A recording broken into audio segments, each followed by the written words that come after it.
तो आदाब, नमस्कार, गुड इवनिंग, सत श्री अकाल। एक बार फिर आप तमाम लोगों का स्वागत है क्राइम तक की कहानी के इस एपिसोड में। उम्मीद है पूरी फैमिली अच्छी होगी, अपना और अपनों का ख्याल रख रही होगी। अगर हाल के वक्त की क्राइम इन्वेस्टिगेशन की बात करें, मुझे याद नहीं पड़ता है कि किसी केस की जांच के लिए इतनी हाई प्रोफाइल पुलिस की टीम बनाई गई हो। एक लंबे वक्त से धर्मस्थला को लेकर तमाम तरह की बातें हो रही थी। धर्मस्थला के आसपास सैकड़ों लाशें जो है वो दफनाए जाने की बातें हो रही थी। बहुत सारी लड़कियों और महिलाओं का रेप और उसके बाद कत्ल करने की बातें आ रही थी। बहुत सारी ऐसी विक्टिम फैमिली के लोग एक एक कर अब सामने आ रहे हैं। धर्मस्थला पुलिस स्टेशन में कंप्लेंट की बाढ़ सी आ गई है और सवाल सबके सामने एक, क्या वाकई ये सच है? क्योंकि अगर ये सच हुआ तो हाल के वक्त का इस देश का ये सबसे बड़ा स्कैंडल होगा, सच हुआ तो। लेकिन क्या है इसकी पूरी कहानी? इसको लेकर जब से एक शख्स 2014 तक 1995 से लेकर यानी 19 सालों तक धर्मस्थला में काम करने वाला एक सफाई कर्मचारी सामने आया, उसने पुलिस स्टेशन में कंप्लेंट दी, जाकर मजिस्ट्रेट के सामने 164 के तहत बयान दिया। एक भूचाल सा आ गया, क्योंकि ये अपने आप को बता रहा है कि मैं विटनेस हूं, मैंने अपने हाथों से सैकड़ों लड़कियों की, महिलाओं की लाशों को दफनाया है, ठिकाने लगाया, जलाया। ये कंप्लेंट इस कदर तेजी से फैला कि उसके बाद जब एक एक कर पिछले 15, 20, 25 सालों से जो लड़कियां गायब हुई, अब उनके पेरेंट्स पहली बार हिम्मत जुटा रहे हैं कि शायद इस सफाई कर्मचारी के इस हौसले, इस बहादुरी के बाद उन्हें इंसाफ मिले। और एक एक कर अब पता नहीं कहां कहां से लोग धर्मस्थला पहुंचकर शिकायत कर रहे हैं कि हमारी बेटी के साथ भी ऐसा हुआ, हमारी बेटी भी गायब है। कुछ का तो ये है कि उसकी मौत क्या कैसे हुई हमें पता नहीं, कुछ का ये है कि आज तक लाश ही नहीं मिली। तो जब ये सारी चीजें हुई तब कर्नाटक सरकार को झुकना पड़ा। विमेंस कमीशन से लेके अलग अलग एनजीओ, पॉलिटिकल पार्टी, बाकी लोग। तो फिर कर्नाटक सरकार और वहां के सीएम सिद्धरमैया ने लास्ट सैटरडे को ये ऐलान किया कि वो धर्मस्थला में इस मास बरियल यानी सामूहिक तौर पर इतनी सारी लाशों को दफनाने के मामले की जांच के लिए एक स्पेशल इन्वेस्टिगेटिव टीम यानी SIT बना रही है। लास्ट टाइम जब मैंने आपको कहानी सुनाई थी तब भी मैंने यही कहा था कि इसकी जांच के लिए SIT टीम बनाने की मांग जोर पकड़ रही है और ये जांच किसी स्पेशल टीम से ही होनी चाहिए, इसलिए कि जितने शिकायतकर्ता हैं उनका कहना कि धर्मस्थला और उसके आसपास बरसों से ऐसी शिकायतें धर्मस्थला पुलिस स्टेशन में दी जा रही हैं, लेकिन वहां के लोग इतने पावरफुल हैं कि कभी किसी मामले की जांच ईमानदारी से नहीं हुई। तो अगर ऐसी एक जांच कमेटी आप बैठा देंगे फिर भी कुछ नहीं होगा, तो इसमें एक ऐसी टीम बनाओ जिसकी जांच पर लोगों को भरोसा है। और शायद ये बात सरकार समझ गई। जैसा मैंने शुरू में कहा कि ऐसी हाई प्रोफाइल टीम हाल में नहीं मैंने देखी। तो धर्मस्थला में इन सैकड़ों लाशों जो रहस्यमयी तरीके से जलाए गए, दफनाए गए या फिर गायब कर दिए गए, जिन्हें ठिकाने लगाया गया, इनकी सच्चाई क्या है, इसकी जांच की जिम्मेदारी कर्नाटक के मोस्ट सीनियर पुलिस अफसर, रैंक में वो हैं आपके DGP, director general of police. किसी स्टेट में DGP रैंक सबसे टॉप बॉस होता है।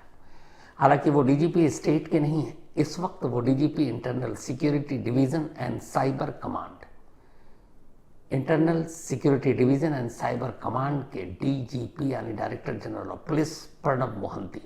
इनका रिकॉर्ड बड़ा बेदाग रहा है, बहुत ही साफ इमेज, ईमानदार पुलिस अफसर माने जाते हैं और शायद यही वजह है कि इनको चुना गया है।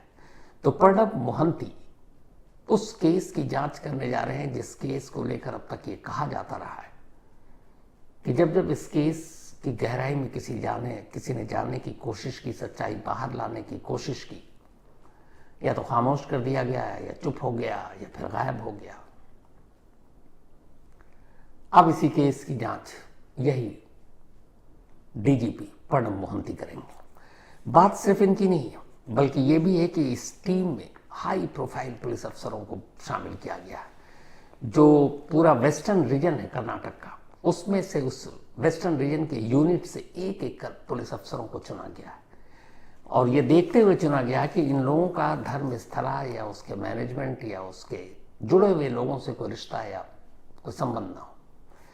तो ऐसे लोगों की एक टीम चुनी गई और बनाई गई और इसके बाद 20 पुलिस अफसरों के नाम डिक्लेयर किए गए और ये सभी के सभी वेस्टर्न रीजन यूनिट से है कर्नाटक की। और इसमें डीआईजी से लेकर डीसीपी, एसपी रैंक के अफसरों की भी भरमार है। मतलब इतने हाई प्रोफाइल पुलिस टीम बनाई गई है। इनमें एसपी भी हैं, डीएसपी भी हैं, डीसीपी भी हैं, इंस्पेक्टर हैं, सब इंस्पेक्टर हैं। 20 लोगों की टीम है और प्रणब मोहंती इसकी अगुवाई करेंगे। एक ऑर्डर पास किया गया और कहा गया कि ये जो 20 अफसर जिनको इस केस की जांच करनी है, ये अभी जहां जहां ड्यूटी कर रहे हैं, ये फौरन उनको वहां से रिलीव किया जाए और ये सीधे अब प्रणब मोहंती को रिपोर्ट करेंगे और प्रणब मोहंती के ही निगरानी में ये काम करेंगे अगले आदेश तक, जब तक धर्मस्थला मामले की जांच कंप्लीट नहीं हो जाती, अपनी रिपोर्ट नहीं देते। ये 20 पुलिस अफसर स्टेट पुलिस का कोई और काम नहीं करेंगे, न खुद प्रणब मोहंती करेंगे। ये डेडिकेटेड टीम बनाई गई है उस धर्मस्थला की मास बरियल की सच्चाई को पता लगाने के लिए। अब जैसे ये टीम बनी तो हंगामा मचा, उम्मीद की किरण भी जागी। इसी के बाद धर्मस्थला मंजुनाथेश्वरा टेम्पल की तरफ से भी एक स्टेटमेंट जारी किया गया। धर्मस्थला मंजू जो नाथेश्वरा टेम्पल की तरफ से वहां के जो पीआरओ है, उन्होंने एक प्रेस रिलीज जारी की जिनका नाम है के पारसनाथ जैन, और उन्होंने कहा है कि वो सरकार के इस फैसले और एसआईटी टीम बनाने के पहल का स्वागत करते हैं और चाहते हैं कि सच्चाई सामने आए, क्योंकि हाल के वक्त में धर्मस्थला में रहस्यमय लाशों को लेकर जो बातें हो रही हैं वो नेशनल लेवल पर हो रही हैं। तो धर्मस्थला मंजुनाथेश्वरा टेम्पल के प्रबंधन के लोग वो भी चाहते हैं कि इस मामले की जांच हो। अब इस पूरे मामले की जांच हो, वो सब आने वाले दिनों में है। कितने वक्त तक इनको अपनी रिपोर्ट देनी है अभी ये तारीख तय नहीं है, लेकिन उन्होंने अपनी जांच शुरू कर दी। और जो खबर है वो ये कि जिस एक शख्स की वजह से ये पूरा धर्मस्थला का केस इस वक्त सुर्खियों में है, जिसने मजिस्ट्रेट के सामने बयान दिया, जिसने एसपी को कंप्लेंट दी और जिसको एक विटनेस प्रोटेक्शन एक्ट के तहत प्रोटेक्ट किया गया है, उसके साथ मिलकर ये एसआईटी काम करेगी और जल्द ही उन जगहों पर जहां जहां उसने बताया है वहां खुदाई होगी। आगे बढ़ूं उससे पहले जब मैंने पिछली कहानी सुनाई तो आपको सिर्फ इतना बताया था कि 19 सालों तक धर्मस्थला में सफाई कर्मचारी का काम करने वाले एक शख्स ने एसपी को एक कंप्लेंट भेजा और कोर्ट में बयान दिया। मैंने उसकी तस्वीर भी दिखाई दी थी कि पहली बार ऐसा है कि किसी कोर्ट में किसी शख्स को सर से पैर तक नकाब में ढककर पेश किया गया। आंखें तक उसकी दिखाई नहीं दे रही थी, आंखों के आगे सिर्फ होल था और उसी से वो देख रहा था, क्योंकि उसकी जान को ज्यादा खतरा था। वो पूरी कॉपी जो उसने एसपी को कंप्लेंट में लिखी, अपने आप में ये पूरी कहानी है। आज मैं वो कंप्लेंट की अगर कॉपी सिर्फ आपको हूबहू सुना दूं तो आपको इस केस की अहमियत समझ में आ जाएगी। इसमें मैं अपनी तरफ से कुछ नहीं करूंगा, जो उसने सिर्फ इंग्लिश में लिखा है मैं उसको हिंदी में ट्रांसलेट करके आपको हूबहू उसी के लहजे में, उसी की लैंग्वेज में ये पूरी कंप्लेंट आपको सुनाता हूँ। और इसी कंप्लेंट में धर्मस्थला की ये पूरी कहानी कैद है और यही वो कंप्लेंट है जिसके बाद कर्नाटक सरकार को मजबूरन एसआईटी का गठन करना पड़ा, 20-20 पुलिस अफसरों की टीम बनानी पड़ी और डीजीपी लेवल के अफसर प्रणब मोहंती को इसको लीड करने के लिए कहा गया। ये पूरी पहले कंप्लेंट आप सुन लीजिए, क्योंकि ये कंप्लेंट अपने आप में दहलाने वाला है। सेवा में पुलिस अधीक्षक एसपी को कहते हैं, दक्षिण कन्नड़ जिला, मैंगलोर, कर्नाटक। विषय यानी सब्जेक्ट, धर्मस्थला गांव और उसके इर्द गिर्द बलात्कार और हत्या के मामलों के सबूत मिटाने को, बहुत सी लाशों को जबरदस्ती दफनाने के लिए मजबूर करने और मुझे लगातार जान से मारने की धमकी देने के संबंध में, मेरे द्वारा दफनाई गई लाशों की पुलिस की मौजूदगी में खुदाई करवाने के संबंध में, इस सिलसिले में तुरंत फर्स्ट हैंड रिपोर्ट दर्ज करने और गवाह को सुरक्षा देने के संबंध में। प्रिय, मैं ये अर्जी बहुत भारी मन से और अपराध बोध से बाहर आने के इरादे से पेश कर रहा हूं। मैं हत्या की जिन वारदातों का गवाह रहा जिसके लिए मुझे लगातार जान से मारने की धमकियां दी जाती रहीं और मुझे ये कहा जाता रहा कि अगर मैंने उन लाशों को नहीं दफनाया तो उन लाशों के साथ मुझे भी दफना दिया जाएगा। मैं उन दर्द भरी यादों का बोझ और नहीं उठा सकता। इसीलिए मैं ये निवेदन करता हूँ कि जिन बहुत सी लोगों की हत्याएं हुई, जिन लड़कियों और नव युवतियों के साथ बलात्कार हुआ और जिनकी हत्याएं की गईं, उन मामलों की तुरंत जांच शुरू की जाए और मुझे और मेरे परिवार को सुरक्षा दी जाए। मैंने 11 साल पहले अपने छोटे से परिवार के साथ रातों रात धर्मस्थला छोड़ दिया था। इसके बाद मैं पड़ोसी राज्य में छुपता रहा। धर्मस्थला से काफी दूर होने के बावजूद ये खौफ मुझे और मेरे परिवार को हमेशा सताता रहा कि हम सबकी हत्या कभी भी की जा सकती है। मेरा जन्म एक ऐसे परिवार में हुआ जिसे नीची जाति का माना जाता है। 1995 से लेकर 2014 तक मैं धर्मस्थला मंदिर में एक सफाई कर्मी के तौर पर काम करता रहा। मेरा काम रोज नेत्रावती नदी और आसपास के इलाकों की सफाई करने का था। मेरे जिस काम की शुरुआत एक सामान्य काम के तौर पर हुई थी, बाद में वही संगीन गुनाहों के सबूत मिटाने के काम में तब्दील हो गई। अपने काम के शुरुआती दिनों में मैं लाशों के आने का सिलसिला देखा करता था। शुरू में मुझे लगा कि शायद ये आत्महत्या या फिर नदी में डूबने की दुर्घटना के चलते होने वाली मौतों की वजह से है। इनमें से ज्यादातर महिलाएं होती थी। बहुत सी महिलाओं की लाशें बगैर कपड़ों और अंदरूनी वस्त्रों के बगैर होती थी। कुछ में तो यौन उत्पीड़न और हिंसा के साफ साफ निशान मौजूद होते थे। लाशों पर चोट के निशान और गला घोटे जाने के निशान भी होते थे, जो उनके साथ हुई हिंसा का सबूत था। 1998 में मेरे सुपरवाइजर ने मुझे पुलिस में रिपोर्ट लिखवाने की जगह गोपनीय तरीके से इन लाशों को ठिकाने लगाने का हुक्म दिया। असल में इन लाशों को देखने से के बाद मैंने सुपरवाइजर से एक बार कहा था कि क्यों न इन लाशों की कंप्लेंट पुलिस में की जाए। जब मैंने इस बात से इनकार कर दिया और इस पर जोर दिया कि इन मौतों के बारे में तुरंत पुलिस को इत्तला दी जानी चाहिए, मुझे बुरी तरह से पीटा गया। मुझे धमकी दी गई कि अगर मैं उनकी कही गई बातें मानने से इनकार करता हूं या फिर इसके बारे में किसी को भी बताता हूं तो हम तुम्हें काट कर टुकड़े टुकड़े कर देंगे। तुम्हारी लाश को भी बाकी लाशों की तरह दफना दिया जाएगा और हम तुम्हारे पूरे परिवार को मार डालेंगे। उन्होंने कहा कि इससे पहले यहां जो शख्स ये काम करता था, जब वो इससे झिझकने लगा तो फिर गायब हो गया। उनकी धमकी में गलती की गुंजाइश नहीं थी। ख्याल रखो, वरना पूरे परिवार के साथ टुकड़ों में कट जाओगे। मैंने अपने कार्यकाल में धर्मस्थला इलाके के विभिन्न जगहों पर लाशें दफनाई हैं। कई बार, जैसा कि मुझे कहा गया, मैंने डीजल डालकर लाशें जलाई हैं। वो ये हुक्म देते थे कि उन लाशों को बगैर कोई निशान बाकी छोड़े पूरी तरह से जला दिया जाए। इस तरह से सैकड़ों लाशों को ठिकाने लगा दिया गया। जिस मानसिक अत्याचार से मैं गुजर रहा था 2014 तक, उसे बर्दाश्त कर पाना अब मेरे लिए मुश्किल हो गया। जब सुपरवाइजर के जानकार एक आदमी ने मेरे परिवार की एक बच्ची के साथ भी यौन उत्पीड़न किया, हम सब ने तभी यह तय कर लिया कि अब हमें यहां से फौरन निकल जाना चाहिए, नहीं तो यहीं पर सब कुछ खत्म हो जाने का खतरा बढ़ता जा रहा था। दिसंबर 2014 में मैं अपने परिवार के साथ धर्मस्थला से भाग निकला। मैंने ये सुनिश्चित किया कि किसी को भी ये पता न चले कि हम लोग कहां चले गए। तब से हमारी जिंदगी पर खतरे को देखते हुए हम सब एक पड़ोसी राज्य में छुप छुप कर रह रहे हैं। हमने अपना मकान भी बदल लिया है, लेकिन मैं अब भी अपराध बोध के बोझ तले जी रहा हूं। लेकिन मेरी अंतरात्मा मुझे खामोश रहने की इजाजत नहीं देती। मैं अब ये प्रण कर चुका हूं कि लोगों को ये पता चले कि आखिर वो कौन लोग थे जिन्हें मिट्टी में मिला दिया गया और बलात्कार और हत्या की उन घटनाओं के लिए कौन जिम्मेदार है। अब मैंने तय कर लिया है कि मेरी जिंदगी पर जैसा भी खतरा हो, अब मैं जरूर बोलूंगा।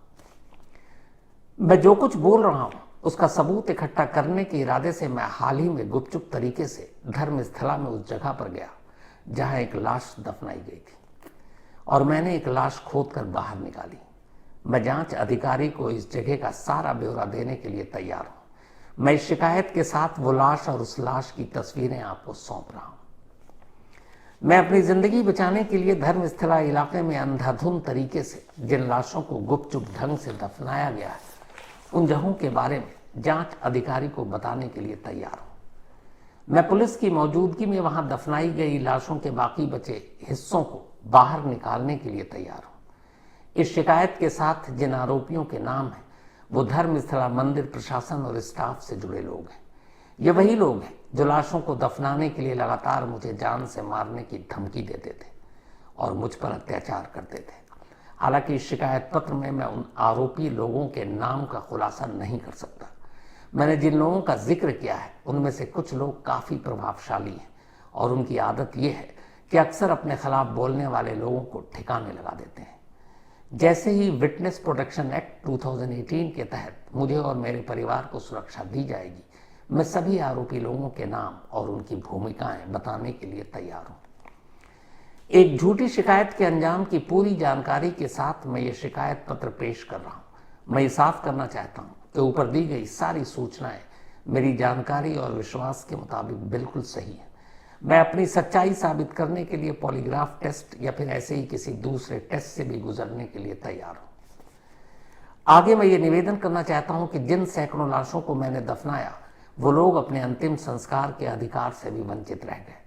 मैं समझता हूं कि अगर उन शवों को बाहर निकालकर उनका सही तरीके से अंतिम संस्कार किया जाए तो उनकी आत्मा को शांति मिलेगी और मेरा अपराध बोध कम होगा। इसके लिए मैं आपसे निवेदन करता हूं कि जो सैकड़ों लाशें मैंने दफनाई हैं उन लाशों को कानून सम्मत तरीके से वहां से बाहर निकाला जाए। मैं आपसे निवेदन करता हूं कि उन अनगिनत पीड़ित लोगों को इंसाफ दिलाने के लिए जिन्हें मौत के बाद भी उनके अधिकारों से वंचित कर दिया गया, आप इस शिकायत को गंभीरता से लेते हुए इस मामले की फौरन जांच करवाएंगे। मैं आपसे विनम्रतापूर्वक निवेदन करता हूं कि आप मेरा नाम और सूचनाएं गोपनीय रखेंगे। मैंने इस शिकायत के दूसरे हिस्से में आरोपियों के नाम और अपराध में उनकी भूमिका के बारे में पुलिस को जानकारी दे दी है, ताकि अगर मेरी हत्या हो जाए या फिर मैं अचानक गायब हो जाऊं, अनुपस्थित हो जाऊं, तो जो कुछ हुआ उसकी सच्चाई कहीं मेरे साथ नष्ट न हो जाए। मैंने इस शिकायत पर दस्तखत कर इसे सुप्रीम कोर्ट के वकील श्री के.वी. धनंजय को भी सौंप दिया है। संलग्न अटैचमेंट जो अटैच है इसके साथ आधार कार्ड, धर्मस्थला संस्थान की ओर से दिया गया आई कार्ड, बेलथांगड़ी धर्मस्थला में रजिस्टर्ड वोटर आई कार्ड और शव के अवशेषों की तस्वीरें। ये वो कंप्लेंट है जो एसपी साहब को इस 19 साल तक धर्मस्थला में काम करने वाले कर्मचारी ने दी। इस कंप्लेंट में साफ है कि इस कंप्लेंट में उसने उन जिम्मेदार लोगों के नाम या उनका रोल नहीं लिखे, लेकिन अलग से उसने पुलिस को उन तमाम लोगों के नाम भी दिए और उनकी भूमिकाएं भी लिखी कि ये कौन कौन लोग हैं। अपनी जान को खतरे में डालकर ये एक रोज उसी धर्मस्थला में भी गया। वहां से जहां इसने लाशें दफनाई थी एक लाश निकाली, उसकी खोपड़ी स्कल अपने साथ लिया और लेकर ये पुलिस स्टेशन पहुंचा था और वहां पुलिस स्टेशन में जाकर वो खोपड़ी भी दे दी, उसकी तस्वीर भी दी कि ये है उन सैकड़ों लाशों में एक सैंपल। इसी एक कंप्लेंट ने इस पूरे गड़े मुर्दे को उखाड़ा है और कर्नाटक सरकार इसकी जांच करने के लिए एसआईटी टीम का गठन कर चुकी है। प्रणब मोहंती इसको लीड करेंगे और जो खबर आ रही है वो ये कि अभी तक उसने जो भी एविडेंस दी है वो सारी चीज़ों के ऊपर बारीकी से अध्ययन किया जा रहा है और अब इस विटनेस जो 19 सालों तक सफाई कर्मचारी के तौर पर वहाँ काम कर रहा था उसे जल्दी अपने साथ लेकर पूरी सुरक्षा के साथ उन जगहों पर धर्मस्थला के गांव और उस नेत्रावती नदी के किनारे ले जाया जाएगा जहाँ जहाँ इसने लाशें दफनाने की बात की है। लेकिन एक सवाल और है जो बहुत सारे वहाँ के लोग, एनजीओ और इसमें जो काम कर रहे हैं उनका डर, वो ये है कि इसने 11 जुलाई को कोर्ट के सामने बयान दिया था और उससे पहले पुलिस में कंप्लेंट। अब ये जुलाई का महीना लगभग खत्म होने वाला है। अभी लास्ट वीक जब कब से हंगामा हो रहा तब एसआईटी टीम बनाई है सरकार ने, उन जगहों की अभी तक खुदाई नहीं हुई है। तो वाकई अगर वहाँ वो सैकड़ों लाशें दफन है तो क्या ये मुमकिन नहीं है कि जो गुनहगार हैं उन्हें पता है, इस सफाई कर्मचारी के अलावा कुछ और भी तो होंगे जिन्हें पता है कि ये लाशें कहाँ कहाँ दफनाई गई हैं, तो क्या उन लाशों को वहाँ से निकाला नहीं गया होगा, कहीं और नहीं फेंक दिया गया होगा, उसको सबूत मिटा दिए गए होंगे? मुमकिन है ऐसा हो। इसीलिए एसआईटी के गठन के बावजूद अगर इस केस की जल्दी तफ्तीश शुरू नहीं हुई, खुदाई जल्दी नहीं हुई, तो बहुत मुमकिन है कि शायद जांच का नतीजा कुछ न निकले। लेकिन अगर इस सफाई कर्मचारी की बात सच निकल गई यकीन मानिए आने वाले दिनों में इसे एक स्कैंडल पर ना मालूम कब तक बातें होंगी। तो इसी के साथ कहानी में आज इतना ही। अब आपसे मुलाकात होगी मंडे रात 9 बजे किसी नई कहानी के साथ। वैसे कल संडे है, रात 11 बजे आज तक पर आप चाहें तो देख सकते हैं क्राइम कहानियां विद शम्स। और वैसे हमारी जो रूटीन कहानी है उसके साथ मुलाकात मंडे रात 9 बजे। तो तब तक अपना और अपनों का ख्याल रखिएगा। Thank you very much.